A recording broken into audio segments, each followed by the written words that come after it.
Hello students, I am Roshni from enlightening yourself. Students, आज हम देख रहे हैं लास्ट टॉपिक रहता है बेटा ब्रेल सिस्टम का, और उससे पहले थोड़ा सा एक टॉपिक और रहता है जिसमें आइज़ के बारे में मुझे बताना है। तो देखो, हमारी जो आइज़ है ना स्टूडेंट्स, वो कैसी है। सपोज़ ये हमारा हेड है, ओके।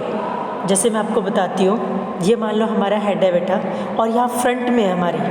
लेकिन आप फिश देखना, जैसे सपोज़ दिस इज़ फिश के क्या है, बिल्कुल साइड में होती है आइज़, ओके।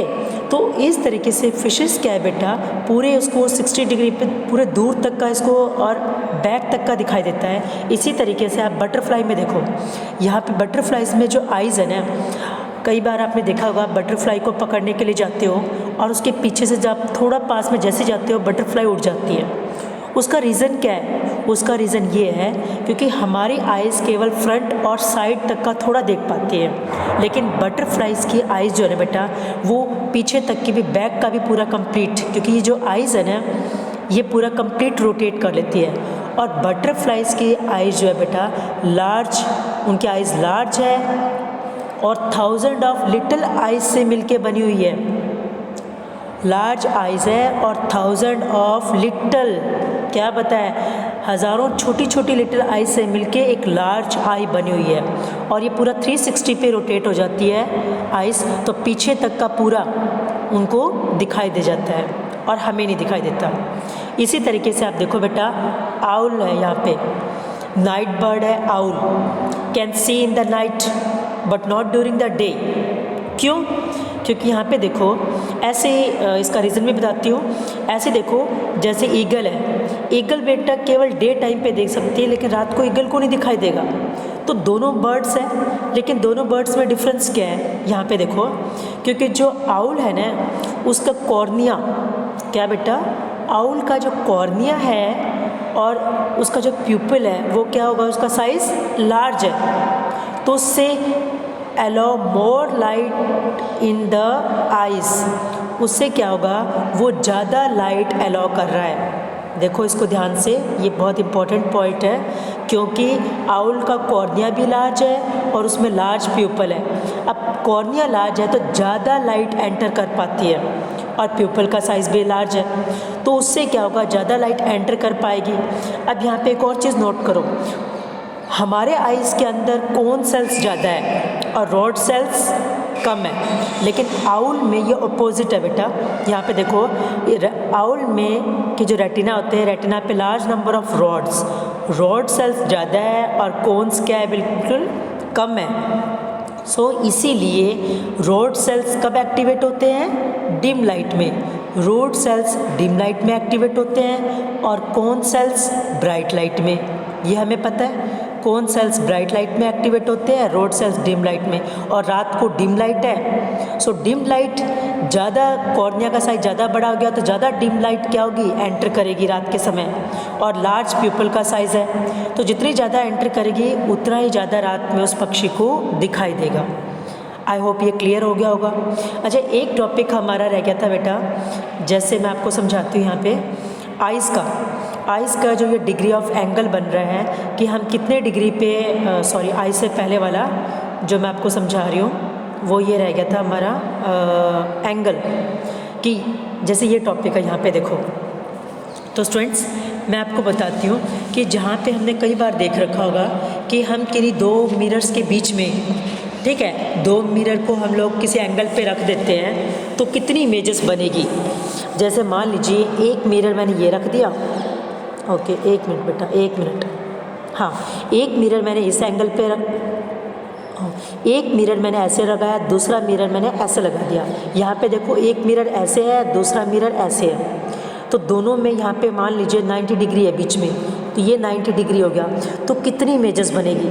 मान लीजिए दोनों मिरर को हमने 60 डिग्री, क्या है, ये 60 डिग्री एंगल पे लगा दिया, तो ऑब्जेक्ट को यहाँ पे रखा है तो कितनी इमेजेस बनेगी, ये हमें कैसे पता चलेगा। तो याद रखो, इसका एक फार्मूला होता है। What is the formula? मैं फार्मूला पुट करती हूँ number of images find out करने के लिए। ओके, सो थोड़ा सा यहाँ पे लिख देती हूँ, यहाँ पे प्लेन है। सो नंबर ऑफ इमेजेस कैसे फाइंड आउट कर सकते हैं, नंबर ऑफ इमेजेस। तो आप देखो यहाँ पे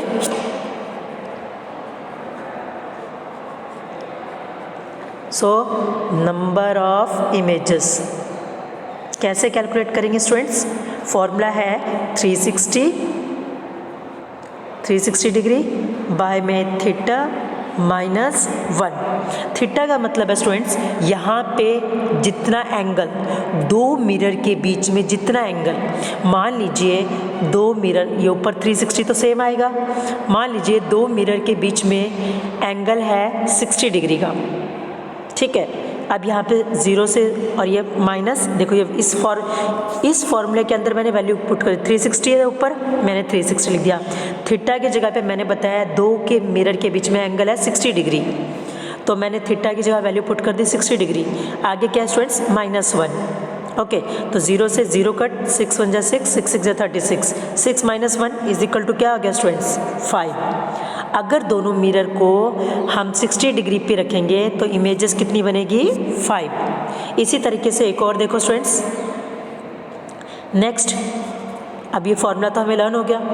दूसरा देखो, यहाँ पे अगर दो इमेजेस हैं, दो मिरर है, उन दोनों मिरर के बीच में अगर हम 90 डिग्री लेते हैं एंगल, तो हमारा फॉर्मूला क्या था स्टूडेंट्स? इमेजेस निकालने का फॉर्मूला m लिख देती हूँ इमेजेस के लिए, ठीक है। m क्या है समझ लो, इमेजेस के लिए डोनेट किया है मैंने। तो यहाँ पे इमेजेस कितनी आएगी? 360। फॉर्मूला है हमारा थीटा -1, तो क्या आएगा स्टूडेंट्स? 360। थीटा की जगह पे हमने 90 वैल्यू, क्योंकि दोनों मिरर के बीच में वैल्यू कितने डिग्री पे? 90, तो ये आ गया -1। तो 0 से 0, 9 4 जा 36, 4 4 - 1 3। इसका मतलब कितनी इमेजेस बनेगी स्टूडेंट्स?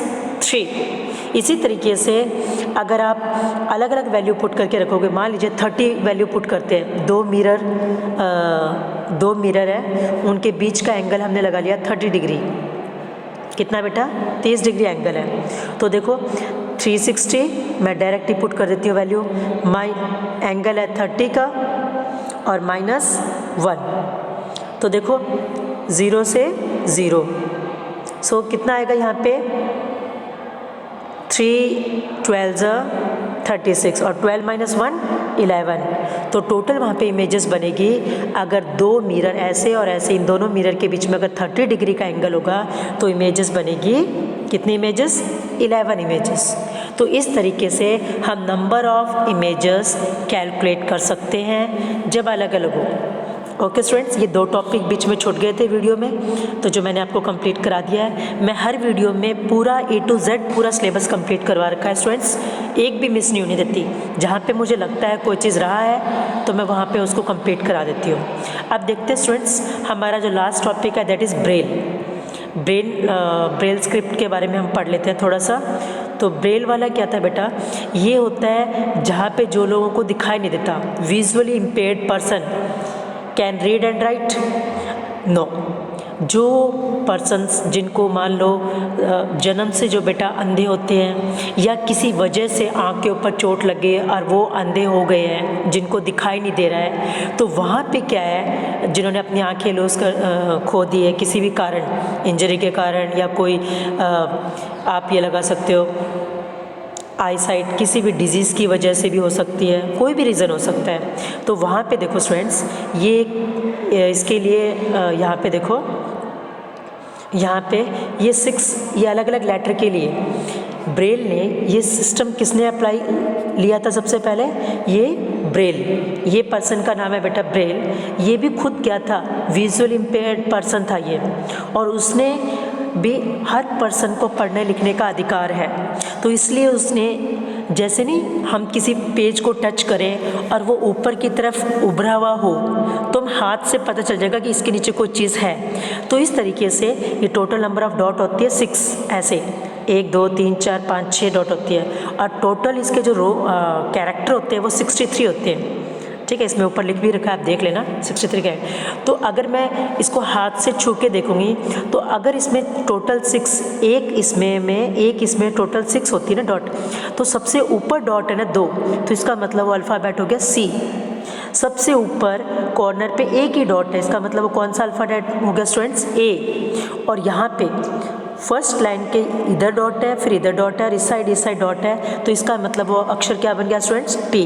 तो फिर हम हाथ से छू कर ये डॉट हमें ऊपर, देखो हमारा पेज क्या होता है बेटा, प्लेन होता है, लेकिन उनका क्या है, पेज प्लेन नहीं होता, वो इस तरीके से ऊपर की तरफ आप छूते हो तो हाथ को टच हो से पता चल जाता है। जैसे मान लो आपने पेज के ऊपर पेंसिल से ज़ोर ज़ोर से या किसी पेज के ऊपर आपने प्रकार से ज़ोर ज़ोर से ऐसे मारा है, फिर आप पेज को टर्न करके और दूसरी साइड हाथ लगा के देखना, उस पर वो चीज़ उभर के आ जाएगी, ठीक है। तो इस तरीके से होता है, तो वहाँ पे आप इसको टच करोगे तो इससे फिर ये सी है फर्स्ट, ए है और टी है, फिर इनको पता चल जाता है कि दिस इज़ ए कैट। और इसी तरीके से कॉमास के लिए, इन सब के लिए अलग अलग, जैसे हमने पढ़ी थी सबसे पहले अल्फ़ाबेट, स्वर्ण पढ़े हैं हिंदी में, फिर व्यंजन पढ़ी, फिर मात्राओं के बारे में, तो इसी तरीके से धीरे धीरे इनमें पूरा ज्ञान कराया जाता है।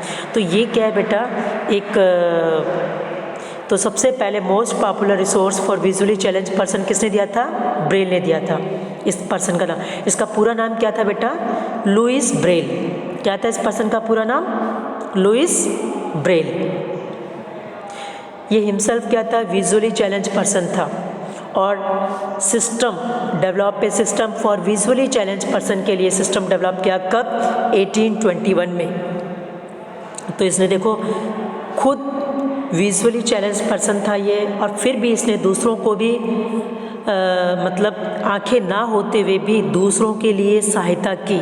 तो इसलिए कहते हैं ना बेटा कि जिस पर्सन को सफलता लेनी होती है, चाहे उसके पास कुछ भी ना हो, तब भी वो हार्डवर्क करके उस चीज़ को ऑब्टेन कर लेगा। तो अगर आपने, हमें ये सोचो, जिन बच्चों को पूरा फिट एंड फाइन भगवान ने शरीर दे रखा है, वो उस बॉडी का अगर यूटिलाइज करे तो सोचो वो कितने मतलब आगे सक्सेसफुल हो सकते हैं। Okay, so the present system है जो ब्रेल, सबसे पहले तो लुइस ब्रेल ने दिया था, जिसको हम ब्रेल सिस्टम बोलते हैं। The present system was adopted, अब जो प्रेजेंट सिस्टम है वो 1932 में दिया गया था। There is a Braille code for common languages, common languages के लिए ब्रेल कोड है, मैथमेटिक्स के लिए साइंटिफिक नोटेशंस है, और many Indian languages can be read using this Braille, और बहुत सारी इंडियन लैंग्वेजेस भी रीड कर सकते हैं इस ब्रेल सिस्टम से। सो दिस इज़ ए, आप क्या मान सकते हो, ये ब्रेल क्या है एक बेटा, विजुअली चैलेंज पर्सन के लिए वरदान है। ओके,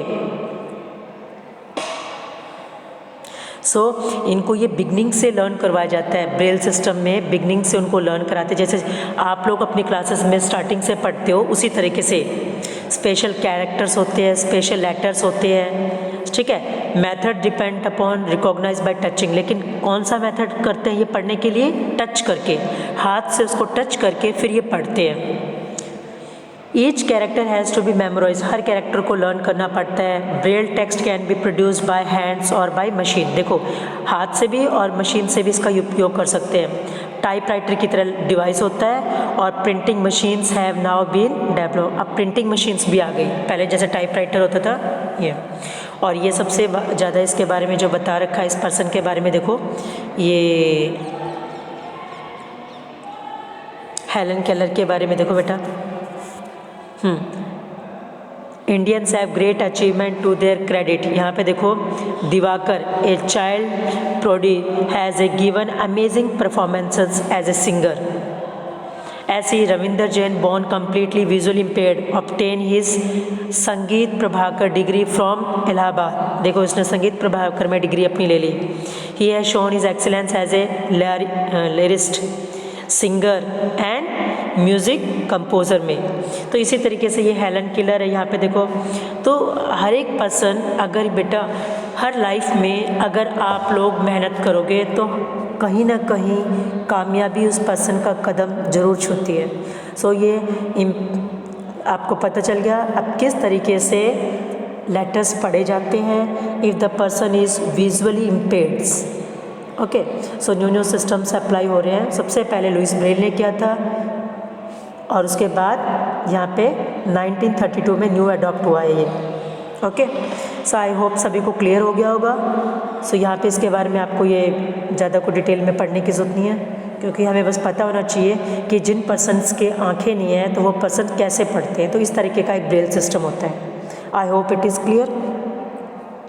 अब आज का क्वेश्चन बेटा, how many images are formed, how many images are form, क्या बोला मैंने question, how many images are formed if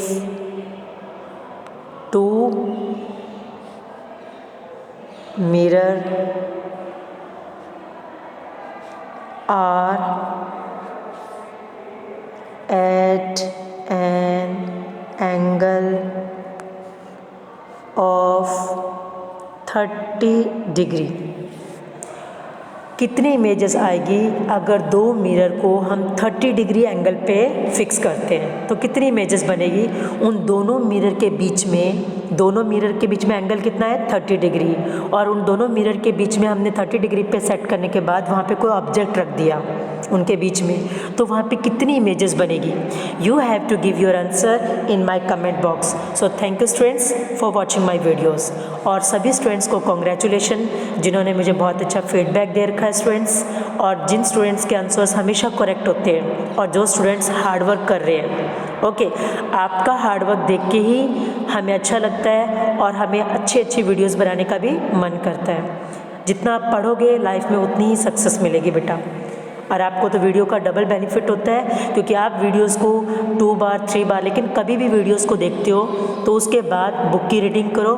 book की रीडिंग के बाद फिर उस वीडियो को थोड़ा फास्ट करके आप दोबारा देखो, ताकि आपको वो क्लियर हो जाए, आपका कॉन्सेप्ट क्लियर रखो। Okay, so thank you students for watching my videos.